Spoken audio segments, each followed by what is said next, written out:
Commander Hyun-soo looked out the window of his transport ship and saw something that made his mouth drop open.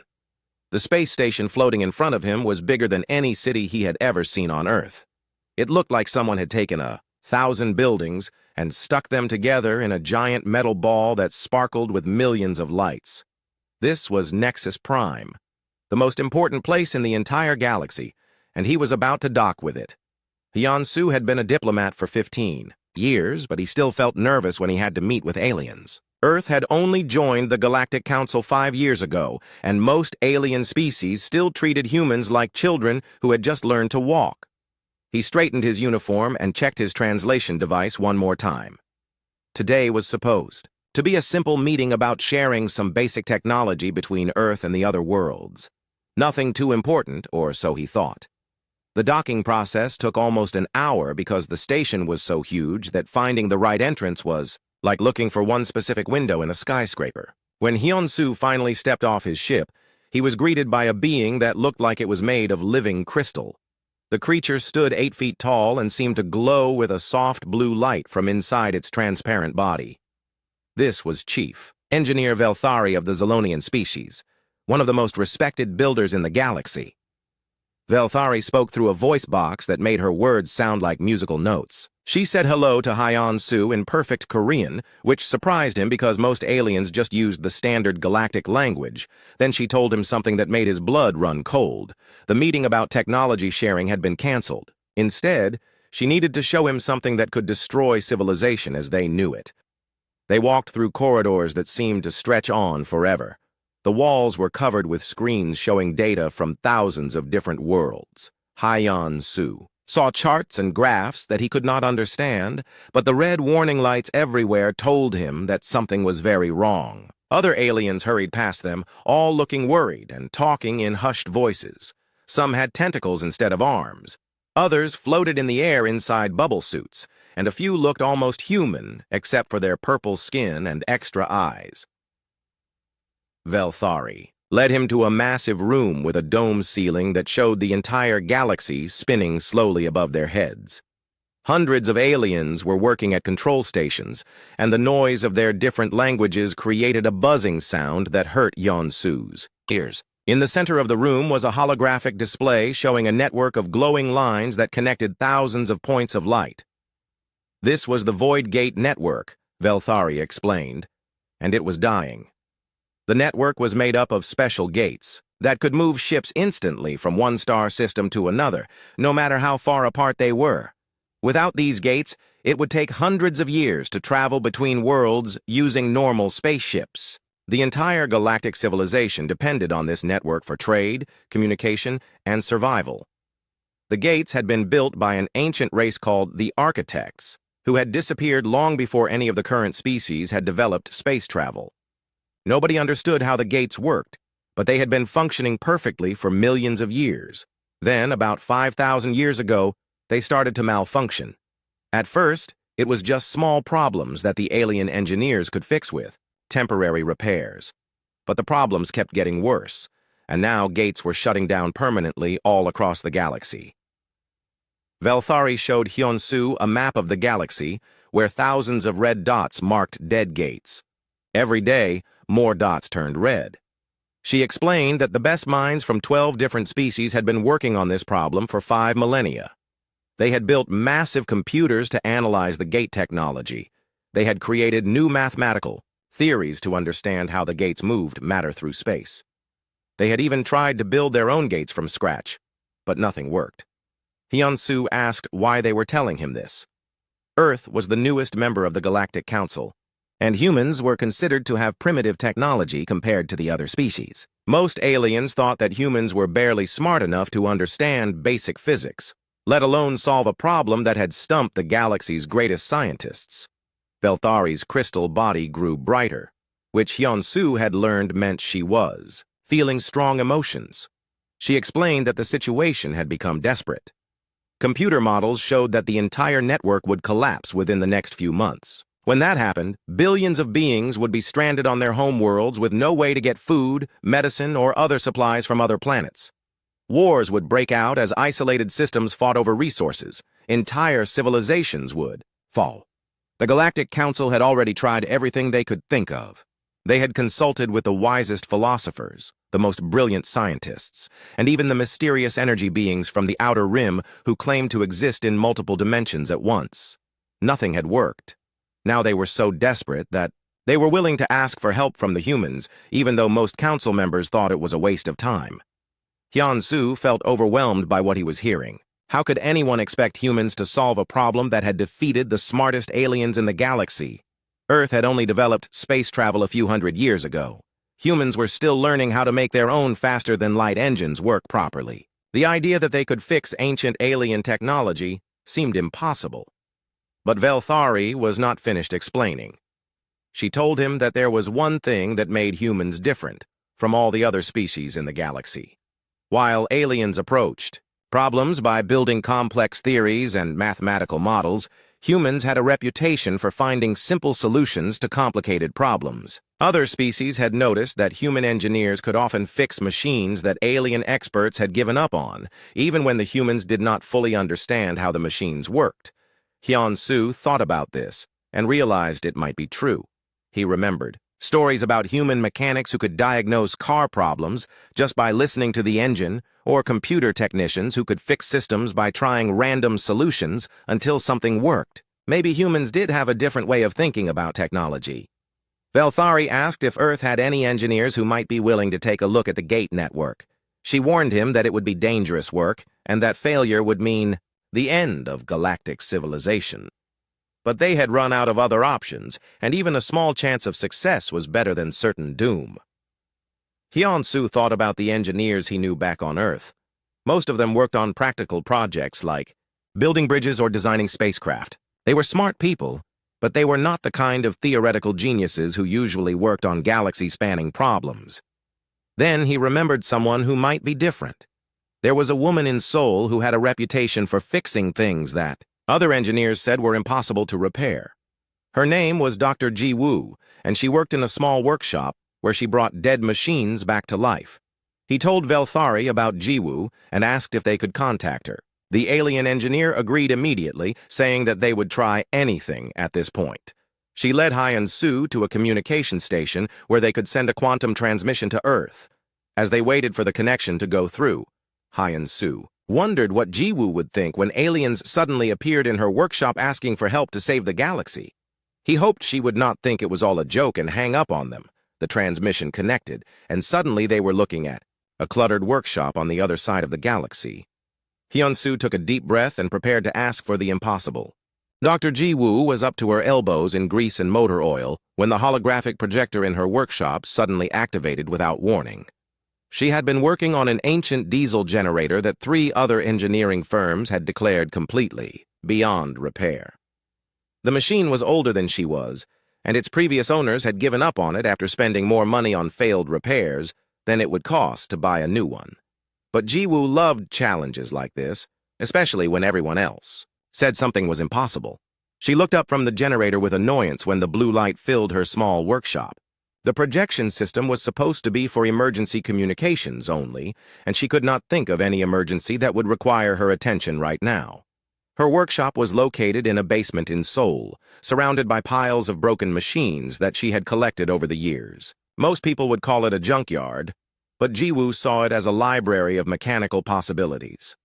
The hologram stabilized, and suddenly her workshop was filled with the strangest collection of beings she had ever seen.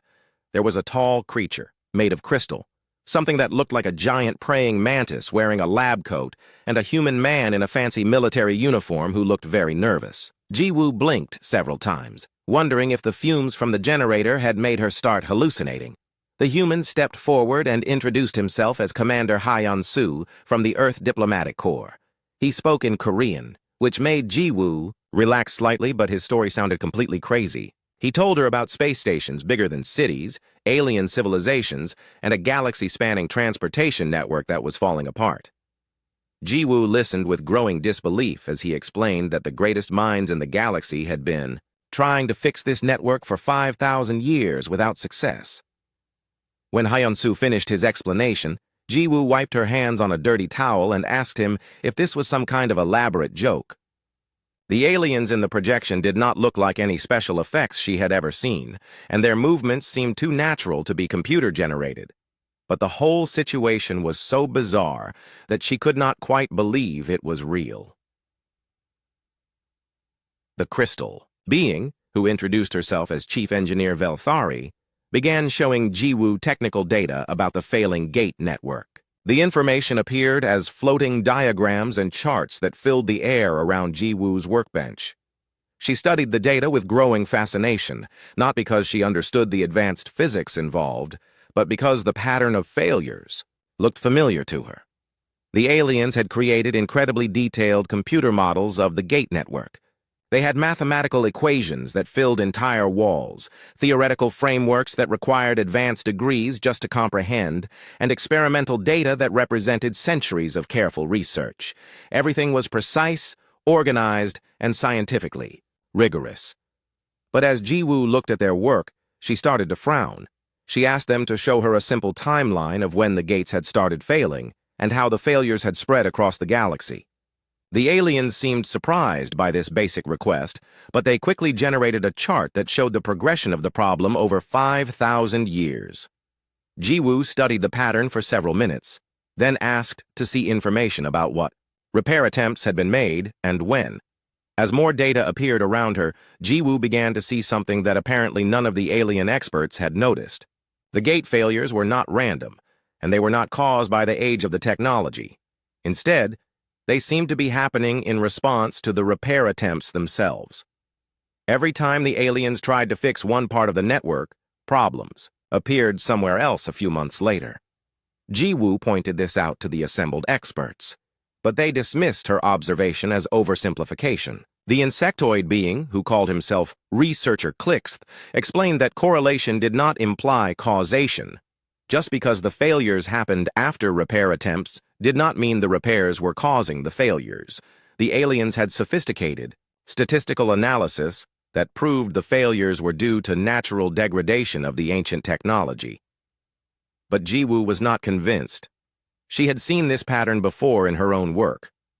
Sometimes when people tried to fix old machines using modern methods, they ended up making the problems worse. Old technology often worked in ways that were different from newer designs, and applying current engineering principles could disrupt systems that had been functioning perfectly for decades.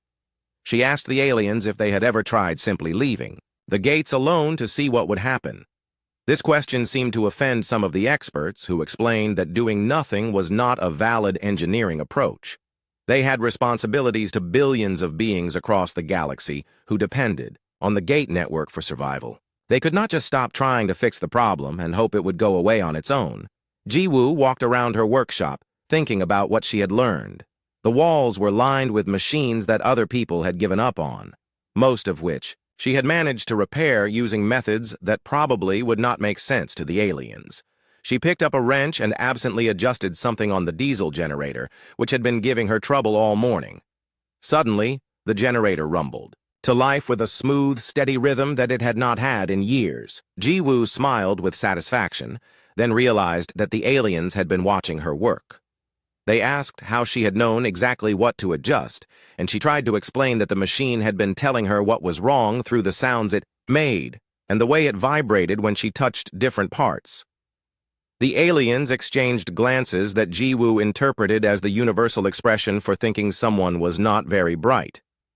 Velthari politely explained that machines did not actually communicate with their operators, and that successful repairs required systematic analysis based on scientific principles. Jiwoo shrugged and said that maybe they were right, but her methods seemed to work pretty well for her. She turned her attention back to the gate network data and asked if the aliens had ever tried shutting down the entire system temporarily. This suggestion caused an immediate uproar among the experts. Klixth explained that shutting down the network would strand billions of beings across the galaxy with no way to transport food, medicine, or other essential supplies. Even if they could somehow coordinate a galaxy-wide shutdown, there was no guarantee they would be able to restart the system afterward. Jiwoo nodded thoughtfully and said she understood their concerns. But she pointed out that trying to repair a complex system while it was still running was like trying to perform heart surgery on someone who was running a marathon. Sometimes you had to stop the machine completely before you could figure out what was really wrong with it. The aliens spent several minutes explaining why this approach was impossible. They had run computer simulations that showed exactly what would happen if the gate network went offline. Entire star systems would be cut off from the rest of civilization. Governments would fall, economies would collapse, and wars would break out as isolated populations fought over limited resources. The cure would be worse than the disease, but Ji-Woo was not thinking about politics or economics. She was thinking about the diesel generator that was now running smoothly in the corner of her workshop. That machine had been making terrible noises and barely functioning when she started working on it. She could have tried to adjust it while it was running, but instead she had turned it off completely and spent time just listening to the sounds it made when she moved different parts by hand. She told the aliens that she would need to see the actual gate network hardware before she could make any real recommendations. The experts explained that this would require traveling to the galactic core, where the main control hub was located. The journey would take several days, even with the fastest available spacecraft, and there was no guarantee that she would be able to contribute anything useful to their research. Ji-Woo looked around her cluttered workshop and thought about the adventure they were offering her. She had spent her entire career working on broken machines in a basement, and now aliens from across the galaxy were asking for her help with the biggest engineering challenge in history. Even if she failed, it would be the most interesting project she had ever worked on. She told them she would need to pack some tools and arrange for someone to take care of her workshop while she was gone. The aliens seemed surprised that she was agreeing to help, and Velthari asked if she understood the magnitude of what they were asking. Ji-Woo smiled and said that every machine was just a puzzle waiting to be solved, and she had never met a puzzle she could not figure out eventually. As the holographic projection faded away, Ji-Woo started gathering her favorite tools and wondering what kind of workshop facilities they would have on an alien space station. The research vessel Infinite Theorem was the most advanced ship in the Galactic Council fleet, but Ji-Woo was not impressed by its gleaming corridors and sophisticated computer systems. Within hours of boarding, she had already identified 3 major problems with the ship's design that were making the crew's lives unnecessarily difficult. The aliens who built the vessel had focused so much on theoretical perfection that they had forgotten about practical functionality. The artificial gravity system was the first thing that caught her attention. The field generators were perfectly calibrated according to the technical specifications, but they created subtle variations in gravitational pull that made people feel slightly seasick after prolonged exposure. The alien crew had simply accepted this as a normal part of space travel, but Ji-Woo could not stand the constant queasy feeling. She spent her first evening aboard the ship crawling through maintenance tunnels with a toolkit that she had improvised from spare parts in the engineering section. The ship's chief engineer, a floating jellyfish-like creature named Mordex, followed her with growing alarm as she bypassed safety systems and rerouted power cables. When Ji-Woo finished her modifications, the gravity fluctuations disappeared completely.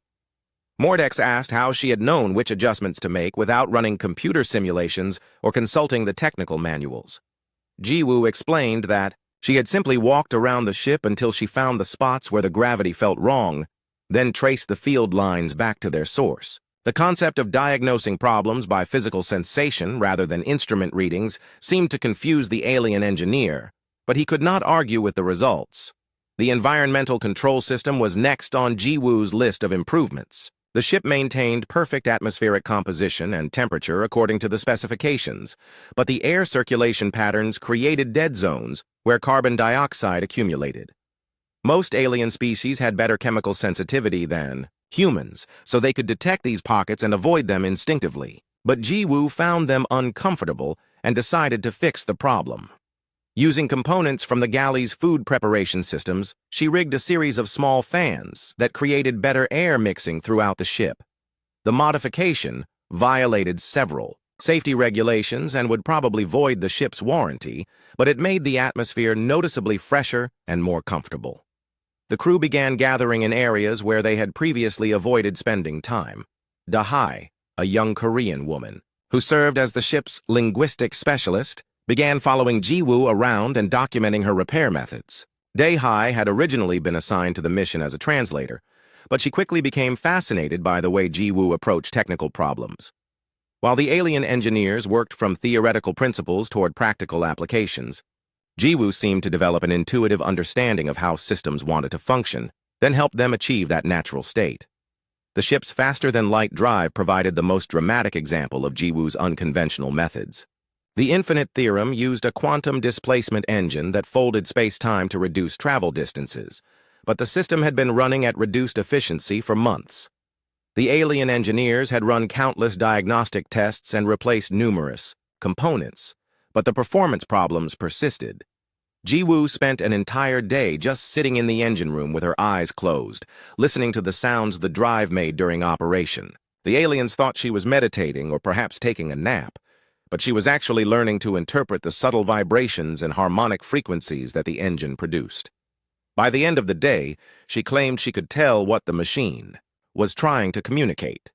She made a series of small adjustments to the quantum field generators, changes that seemed completely random to the watching engineers. But when the ship dropped out of faster-than-light travel for routine navigation, updates, the computer system showed a 15% improvement in drive efficiency. The engine was now running smoother and using less power than it had in years. Tae-min, a data analyst from the Korean Space Agency, who had been assigned to study the gate failure patterns, began working with Da-hai to document everything Jiwoo did.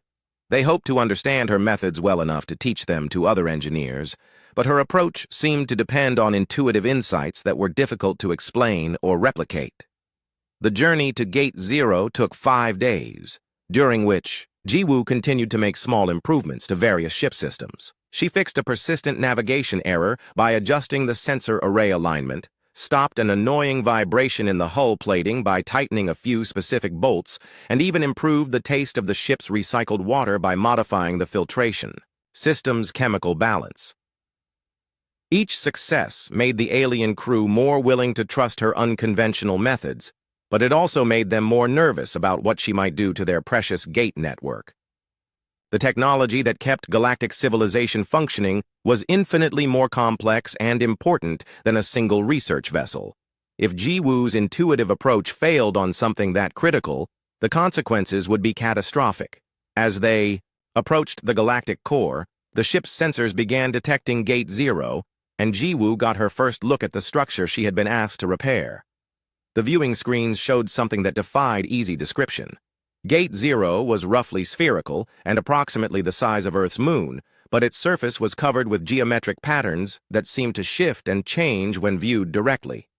The patterns hurt to look at for more than a few seconds, as if they contained too much information for human minds to process. Thousands of research vessels from different alien species were orbiting the massive structure, representing centuries of failed attempts to understand and repair the gate network. Some ships had been there so long that their crews had established permanent research stations on Gate Zero's surface.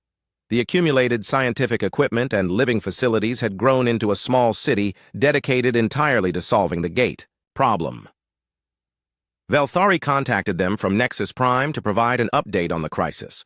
Random gates across the galaxy were now shutting down at an accelerating rate, with several major transportation hubs going offline in the past week alone. Computer models suggested that complete network collapse was now only weeks away rather than months. The pressure to find a solution had reached desperate levels. As the infinite theorem docked with one of the research stations, Jiwoo studied the external view of Gate Zero through the ship's observation windows. The other passengers expected her to be intimidated by the scale and complexity of the ancient structure, but instead she seemed quietly thoughtful. When Da-hai asked what she was thinking, Jiwoo said that the gate reminded her of something, though she could not quite figure out what. The research station was a maze of laboratories, workshops, and living quarters that had been built over decades by engineers from dozens of different species.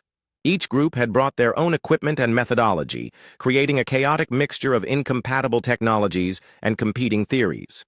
Some areas were so specialized that only certain species could operate there safely. Jiwoo was assigned a small workshop space where she could set up her tools and examine data about the gate network. The facility was equipped with the most advanced analysis equipment in the galaxy, but she seemed more interested in a simple set of mechanical tools that she had brought from Earth. When the senior researchers offered to show her their sophisticated computer models and theoretical frameworks, she politely declined and asked if she could just walk around Gate Zero's surface for a while. This request caused considerable concern among the research coordinators. Gate Zero's exterior was safe to visit with proper environmental suits, but it was also covered with sensitive monitoring equipment that had taken years to install and calibrate. They worried that Jiwoo might accidentally damage something important or interfere with ongoing experiments. But the crisis had reached the point where traditional caution was a luxury they could not afford. After much discussion, they agreed to let Jiwoo explore the structure's surface, with the understanding that she would be accompanied by experienced guides and would not touch anything without permission. As Jiwoo prepared for her first direct contact with Gate Zero, she told Dae-Hai that she had finally remembered what the structure reminded her of. It looked like a machine that was trying to tell someone that it was in pain, but nobody was listening to what it was saying. The alien researchers dismissed this as anthropomorphic thinking, but Dae-Hai made careful notes about everything Jiwoo observed. The surface exploration would begin the next day, and Jiwoo spent the evening in her workshop, organizing her tools and thinking about the challenge ahead. She had fixed thousands of broken machines in her career, but she had never attempted to repair something that an entire galaxy depended on for survival. The thought was both exciting and terrifying, but she had never backed down from a difficult puzzle before, and she was not about to start now. Jiwoo's first walk on Gate Zero's surface changed everything she thought she knew about the ancient structure. The research team had provided her with an environmental suit equipped with every sensor and communication device they could fit into the bulky equipment, but she ignored most of the technical readouts and focused on what she could feel through the suit's haptic feedback systems. The surface of Gate Zero was covered with patterns that the researchers had been studying for centuries. The geometric designs seemed to flow and shift like living things, creating optical illusions that made it difficult to focus on any specific area for long. Most visitors found the experience disorienting and uncomfortable, but Jiwoo seemed completely at ease with the strange visual effects. She walked slowly across the metallic surface with her gloved hands pressed against the ground, ignoring the carefully marked paths that guided tourists around the most important research sites. The alien scientists who accompanied her grew increasingly nervous as she wandered away from the designated areas, but she assured them that she was not planning to damage anything. She just needed to get a feel for how the structure was put together. Dr. Yuna, a xenoarchaeologist who had been studying architect ruins for most of her career, began to notice something unusual about Jiwoo's seemingly random exploration. While other visitors wandered aimlessly or followed the marked routes to specific points of interest, Jiwoo consistently gravitated toward areas where scientific instruments detected the strongest energy fluctuations. She seemed to be drawn to the most active parts of the gate network without consulting any technical data. The alien researchers had established their monitoring stations at locations they had calculated would provide the best scientific observations, but these spots often turned out to be relatively quiet areas where nothing much was happening. Jiwoo, on the other hand, kept finding places where her instruments went crazy with activity, as if she had some kind of built-in detector for interesting phenomena. On her second day of surface exploration, Jiwoo asked if she could spend some time alone with the gate structure. This request alarmed the research coordinators, who worried about safety protocols and the possibility of accidental damage to sensitive equipment. But Jiwoo explained that she needed to concentrate without distractions, and that having other people around made it difficult for her to focus on what the machine was trying to tell her. After much debate, they agreed to let her work alone for limited periods, with the understanding that she would wear full life support equipment and maintain constant radio contact with the research station. They also assigned Dae-Hai to monitor her activities from a safe distance, both to ensure her safety and to document her unusual methods for later analysis. During her solitary exploration sessions, Jiwoo developed a routine that seemed strange to everyone who observed it. She would find a spot on Gate Zero's surface and sit there for hours with her hands pressed against the ground and her eyes closed, apparently listening to something that no one else could hear. Sometimes, she would hum softly to herself, creating melodies that seemed to match the rhythmic vibrations that her instruments detected in the structure.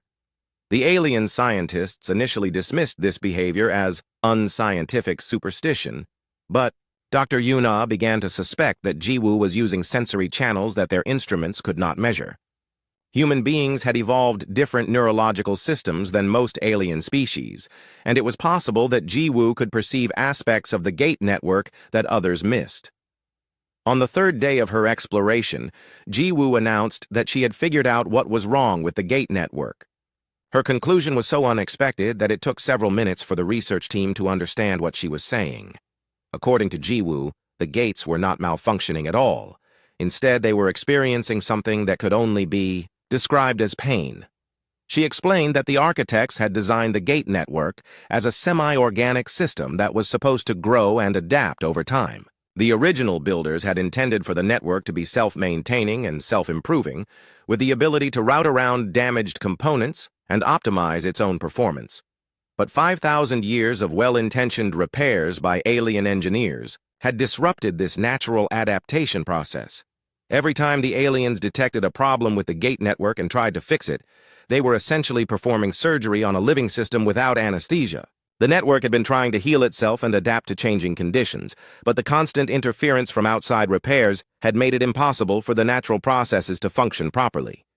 Jiwoo compared the situation to trying to help someone with a broken leg by constantly adjusting the position of their bones while they were trying to walk. The good intentions of the helpers were actually preventing the natural healing process from taking place, and the constant interference was causing more damage than the original injury. The alien engineers were appalled by this explanation, which violated every principle of advanced scientific methodology. Chief Engineer Velthari pointed out that machines were not biological entities and could not experience pain or attempt to heal themselves. The idea that the gate network was some kind of living organism was primitive anthropomorphic thinking that had no basis in reality. But Dr. Yuna had been studying architect technology for decades, and she knew that the ancient builders had used engineering principles that were very different from current galactic standards. The architects had apparently understood how to create technology that blurred the line between mechanical and biological systems. Their ruins often contained materials and structures that seemed to be part machine and part living organism. Jiwoo proposed a solution that horrified everyone who heard it. She wanted to perform a complete shutdown of the entire gate network, essentially killing the system temporarily, then restart it using what she claimed was a simple activation sequence that she had learned from studying Gate Zero's harmonic patterns. The process would be like stopping someone's heart during surgery, then using a defibrillator to restart it once the operation was complete.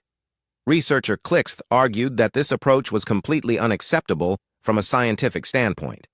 If Jiwoo was wrong about the network being a living system, her shutdown procedure would simply destroy the only remaining functional core without providing any way to restore service. Even if she was right about the gates being semi-organic, there was no guarantee that they would restart properly after being completely deactivated. The debate continued for hours, with alien experts from multiple species expressing their objections to Jiwoo's proposal. They had spent 5 millennia developing sophisticated repair techniques based on proven scientific principles, and the idea of abandoning all that work in favor of an untested theory from a primitive human engineer seemed like madness. But Taemin had been analyzing the latest data from across the galaxy, and his reports painted an increasingly grim picture. The rate of gate failures was accelerating exponentially, with major transportation hubs going offline every few hours. At the current rate of collapse, the entire network would be completely non-functional within 2 weeks. Traditional repair methods were not just failing to solve the problem, they seemed to be making it worse. Admiral Kyung-ho, the highest-ranking human representative in the research mission, listened to all the arguments before offering his perspective. He pointed out that the gate network was dying anyway, regardless of what they did or did not do. The alien engineers could continue their sophisticated repair attempts and watch the system collapse slowly over the next 2 weeks, or they could take a chance on Jiwoo's unconventional approach. The Admiral reminded everyone that humans had a reputation for finding simple solutions to problems that stumped more advanced civilizations. Earth's engineers regularly fixed alien technology, using methods that seemed primitive, but somehow worked better than the original repair procedures. Maybe it was time to trust human intuition over alien expertise, especially since the experts had been failing for 5,000 years. The final decision had to come from the Galactic Council itself, since shutting down the gate network would affect billions of beings across thousands of worlds. The council members were faced with an impossible choice between certain slow death and uncertain immediate action. After days of heated debate, they reluctantly authorized Jiwoo to attempt her shutdown and restart procedure. As news of the decision spread across the galaxy, panic began to set in among the civilian populations. Government leaders struggled to explain why they were trusting the fate of galactic civilization to an unknown human engineer whose methods seemed to violate basic scientific principles. But with complete network collapse only days away, even desperate measures seemed preferable to inevitable doom. Jiwoo began preparing for what she casually referred to as the biggest reboot in galactic history. She spent hours studying Gate Zero's harmonic patterns and practicing the sequence of touches and sounds that she believed would restart the network. To everyone watching, her preparations looked more like learning a dance routine than engineering a solution to save civilization. The galaxy-wide shutdown sequence began at exactly midnight, Galactic Standard Time, with a coordination effort that involved every spacefaring civilization in known space. Government leaders on thousands of worlds had spent weeks preparing their populations for what many believed would be the end of interstellar civilization. Emergency supplies had been stockpiled, communication networks had been reinforced, and military forces had been placed on high alert to maintain order during the crisis. Jiwoo stood at Gate Zero's primary interface, which she had jury-rigged, using spare parts from a dozen different alien technologies and some tools from her workshop back on Earth. The sophisticated control systems that previous engineers had built were too complex for what she needed to do. So she had created her own interface that looked more like a musical instrument than a piece of advanced technology. The shutdown process had to follow a specific sequence to prevent cascade failures that could damage the network permanently. Gates in the outer rim systems went offline first, followed by the intermediate hubs, and finally the core network around Gate Zero itself. Each deactivation was confirmed by monitoring stations throughout the galaxy before the next phase could begin. President In-ho of Earth addressed the galaxy via emergency broadcast as the shutdown progressed, explaining that humanity took full responsibility for this desperate gambit.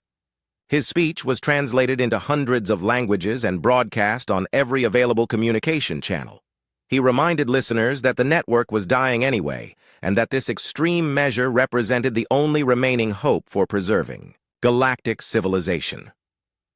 As gates went dark across the galaxy, panic spread through populations that had never experienced true isolation before. For thousands of years, beings had taken instant travel between star systems for granted.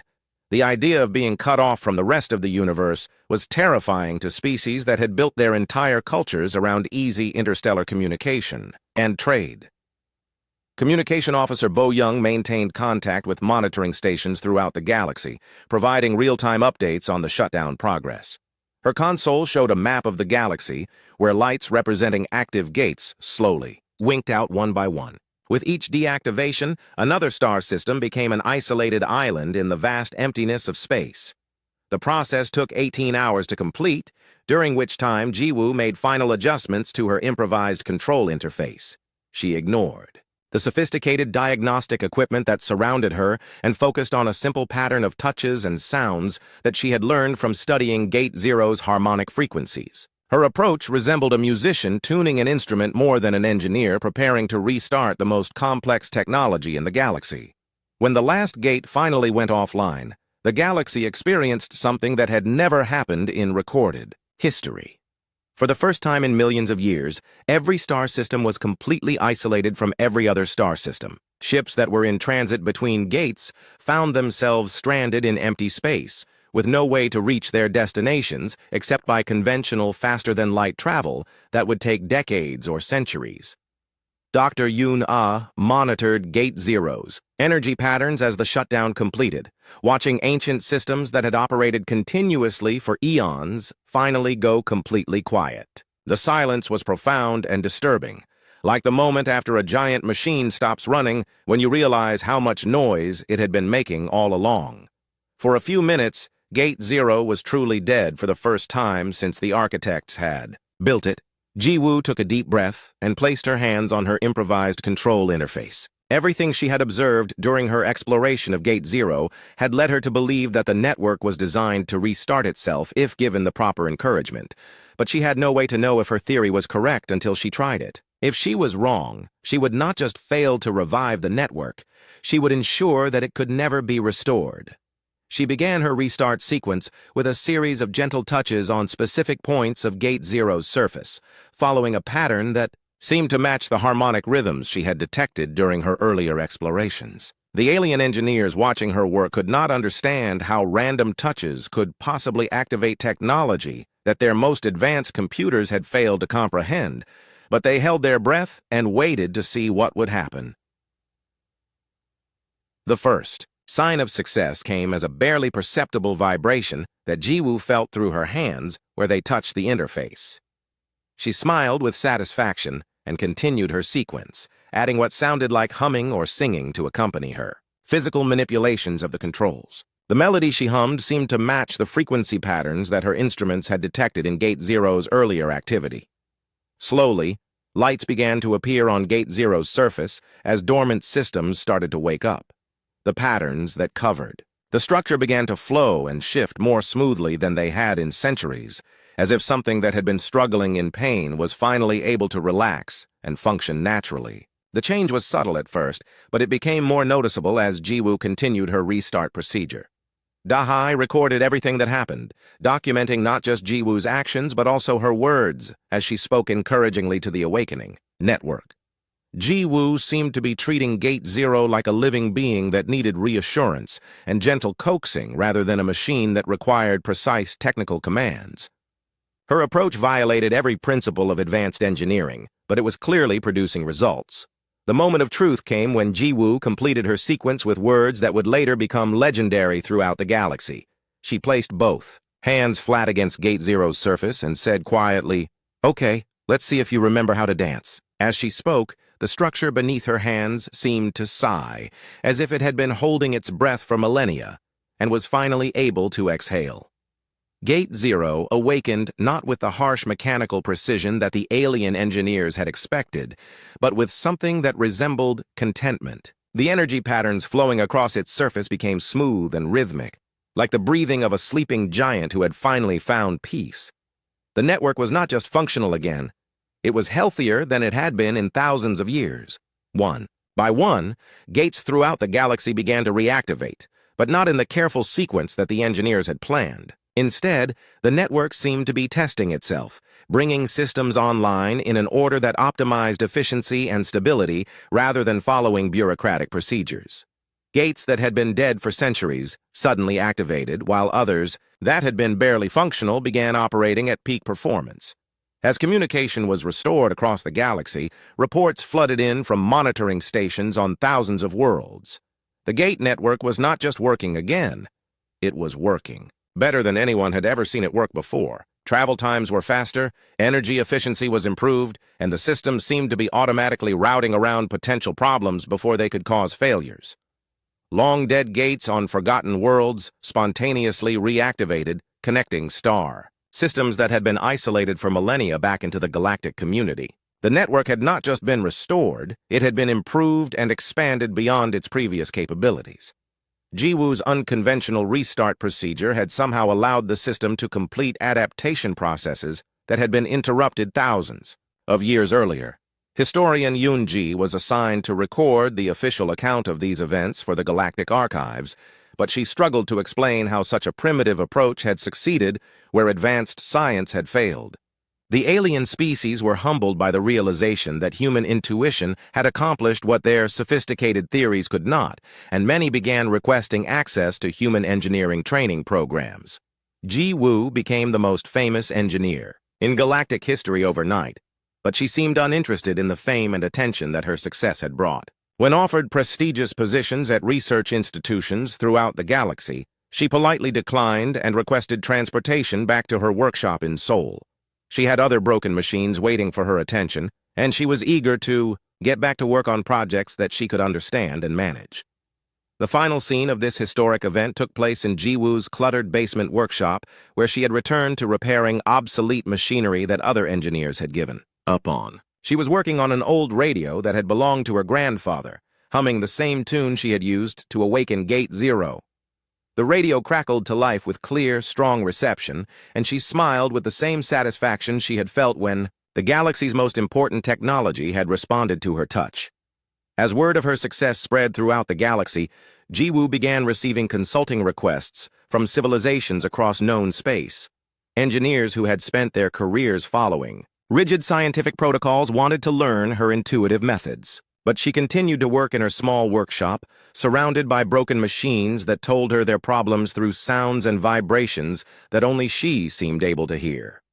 The galaxy had learned that sometimes the most complex problems required the simplest solutions, and that understanding how something wanted to work was more important than understanding how it was supposed to work.